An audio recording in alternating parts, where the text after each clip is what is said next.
back to the Peterbrook Chocolatier studio line at 205-342-9904. Check in with our good friend, Mr. Barton Simmons of 247Sports.com and CBSSports.com. Barton, how are you doing on this Monday? Hey, what's up, Travis? I'm great. How's it going?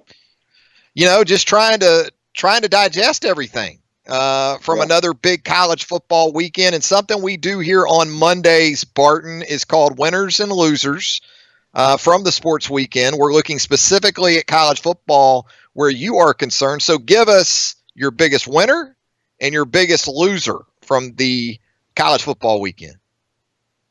Well, I think the biggest winner to me has got to be Notre Dame because when you look at that Stanford win, suddenly you look around college football and you look at the Notre Dame schedule and I'm not sure who they're going to lose to, and I'm not sure if it's that great of a team. But there's just no one left on the schedule that you really have confidence is going to beat them. Now, granted, by the time they play USC the last week of the season, that could very well be a different team. And I think, look, even this weekend, Virginia Tech sort of showed a bounce back performance and played well against Duke, and Notre Dame's only a 4.5-point favorite against them this weekend. But the reality is they're going to be favored the rest of the way. Most of those games are going to be favored probably by 10 or more.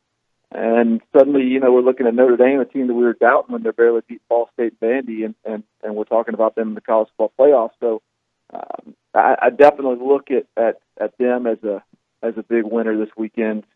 I'd also go in terms of the flip side, big loser this weekend. Mississippi State is they're not quite living up to expectations here. A couple weeks in a row now, and granted, I think Florida's a pretty good team, and I think that Kentucky's a pretty good team, but I have Mississippi State as my second best team in the West, and they're just not. It's not clicking offensively yet. The Nick Fitzgerald, Joe Moorhead marriage is going through a rough patch here early on, and you wonder if that's just a temporary issue and it'll get ironed out, or whether this is something that is just going to be the way it is the rest of the season. But either way, I think that the fireworks are not popping quite like many had hoped they would in Starkville. You talk about Notre Dame first. The Irish are affiliated with the ACC, as we all know, from a scheduling standpoint. But it looks more and more like they have assumed control of the Pac-12's path to the college football playoff, right? The win over Stanford, and as you said, maybe SC poses a challenge late in the season. This looks and smells a lot like 2012, though, with Notre Dame, doesn't it? 100%. Yeah. No, I mean, that's the funny thing is I can tell you right now, and I fully understand how perspectives change with new information and new results. So yeah, if Notre Dame wins out and finishes 12-0, we'll be looking at them a little bit differently than we are right now. But I still think if they're 12-0, given who they've beaten, given what this team looks like and what we know about them, it feels everything like a 2012 type of team where that's the team that gets into the playoffs and gets blown out by Alabama 35-0 in round one or whoever they play. Now, maybe that's unfair, and maybe we need to just let them grow and let's see what they are. But it sort of feels like we're heading in that direction, and it's going to be very. I mean, but look, the reality is, Travis. If they're 12-0 though, no matter what the product looks like, they're in. You're not keeping an undefeated Notre Dame team out of the playoffs. And so I think that's what's going to be fascinating to just sort of watch, who we really believe this team to be at the end of the year. What do you make of this Kentucky team at this point? I mean, sitting here at 5-0 on the outer edge of the top 10 nationally, do you trust this team after the last 3 weeks? I mean, it's been impressive at Florida. Sort of barroom brawl wins at home over Mississippi State and then South Carolina again over the weekend. Do you trust this team going into October, Barton, or do you have concerns as soon as Saturday in College Station as they travel down there to take on Texas A&M? I love this team. I really do. Like I just get a smile on my face when you start talking about Kentucky because they know who they are, and they're so physical on defense and active and play with edge, and offensively again they're the Benny Snell show behind a really physical offensive line, and Terry Wilson is just capable enough as a passer to keep you honest, but also can beat you with his legs. I mean, it's certainly not flashy, but it is. I think they're legit. I think they're real, and I would say, hey, maybe we shouldn't get ahead of ourselves because they got a couple of big home wins, at night against teams that perhaps we were overvaluing heading in. But suddenly the Florida win on the road at that is starting to look a little bit better as Florida has played pretty good football the last few weeks. I think the reality of the SEC is that this is as much as I like Kentucky and as much as I believe in them as the real deal, this is a very losable game this week at Texas A&M. That's a tough road spot. The kind of my takeaway here is, look, I can't wait for November 3rd when Kentucky hosts Georgia. If those two teams are undefeated heading into that game, I'm not saying Georgia's going to win, but I am super stoked to watch it and just sort of see how it plays out because I think this Kentucky team knows who it is and really plays to its strengths extremely well. And you're also going to have Alabama LSU that same day, Barton. So I mean, we're right now we would be looking at division championship games or what could very well be, right? November the 3rd. Yeah. I mean, and that's the other thing too, because you brought them up, but I think you could argue LSU is a big winner this weekend, and not just because they beat Ole Miss. Everyone expected them to beat Ole Miss, but they really stifled Ole Miss offensively. And I know there was some rain, and it was a home game and all that. But when you're talking about, and I've talked about this with you, like trying to find the team that can beat Alabama.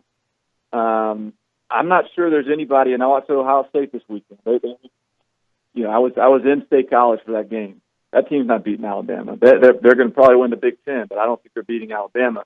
I still think if you're looking for a team that can beat them, it's Georgia. And now suddenly I'm thinking maybe the only other real candidate is maybe LSU. And again, it's because of, I think, to me, what they did defensively. Perhaps they can just slow Alabama down enough to have a chance. And so suddenly, to your point, that November 3rd matchup, always so exciting and interesting, is getting more compelling by the week as LSU keeps this thing rolling. Yeah, Kentucky's going to be fascinating to watch too, as you said, going through October, because October is where we really find out contenders from pretenders. And Kentucky right now looks like 2004 Auburn to me, and Benny Snell is Ronnie Brown. In the Wildcat, or just grinding out yards. I think the road's going to be a little more difficult for the Wildcats than it was maybe Auburn to that 13-0 finish in 2004, but I see some similarities there. I want to ask you about Alabama's wide receivers. I'm going to put you to the test here. I'm going to put your feet to the fire, Barton.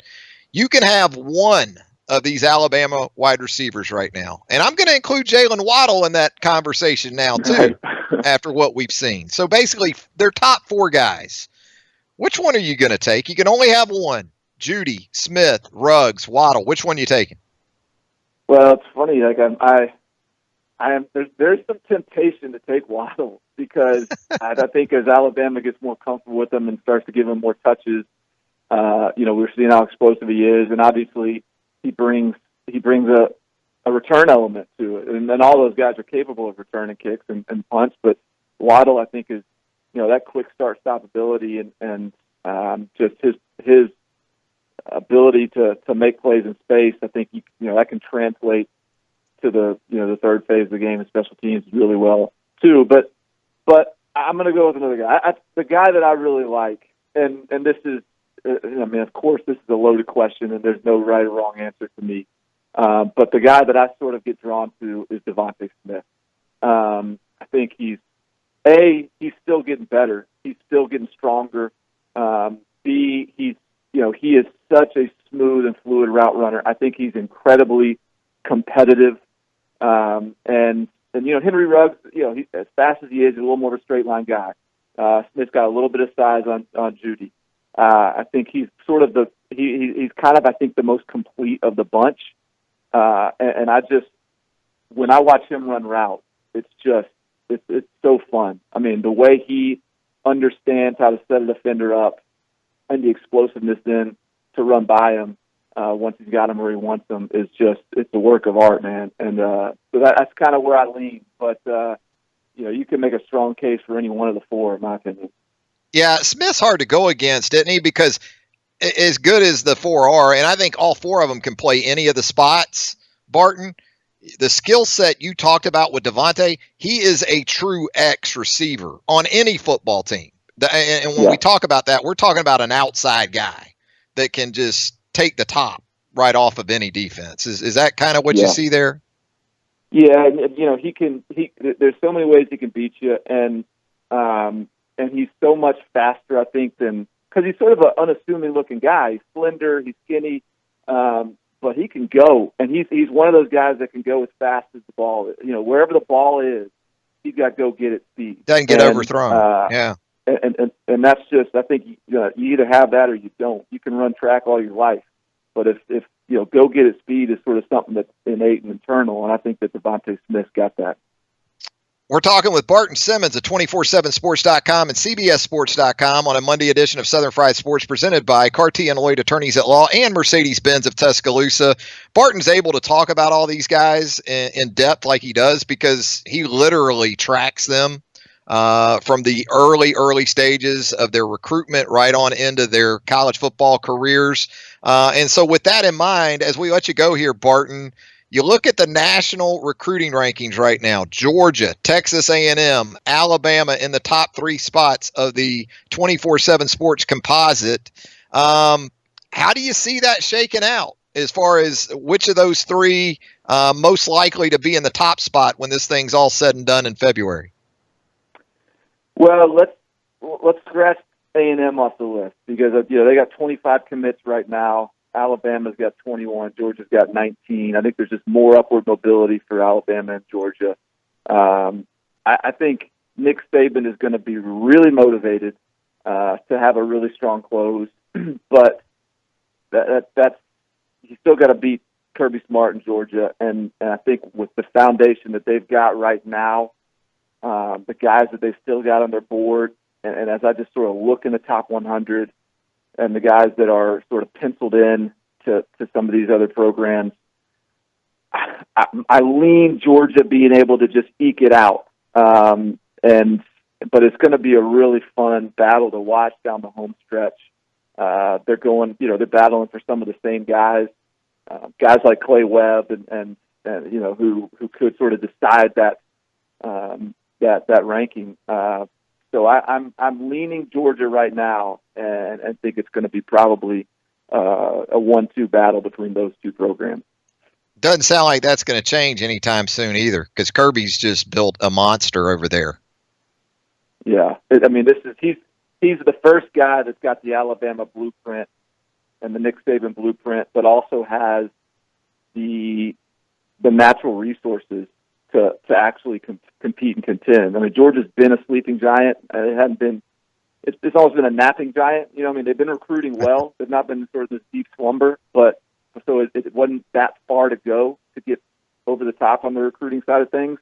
And that state, to me, is the number 1 state in college football or in high school football to recruit because of their mix of talent on the top end, their coaching, their culture there. It's just the right state to be in at the right time. And so there's some real built-in advantages there. It's going to be, we've got, I think, to your point, we got, I think, as long as Nick Saban is at Alabama, we're going to have some really fun recruiting battles between those 2, between Georgia and Alabama. There you go. Barton Simmons of 247sports.com and cbssports.com does a great job for both outlets. Barton, as always, my man, we appreciate you joining us here on Southern Fried Sports. Thanks, man. Always a pleasure.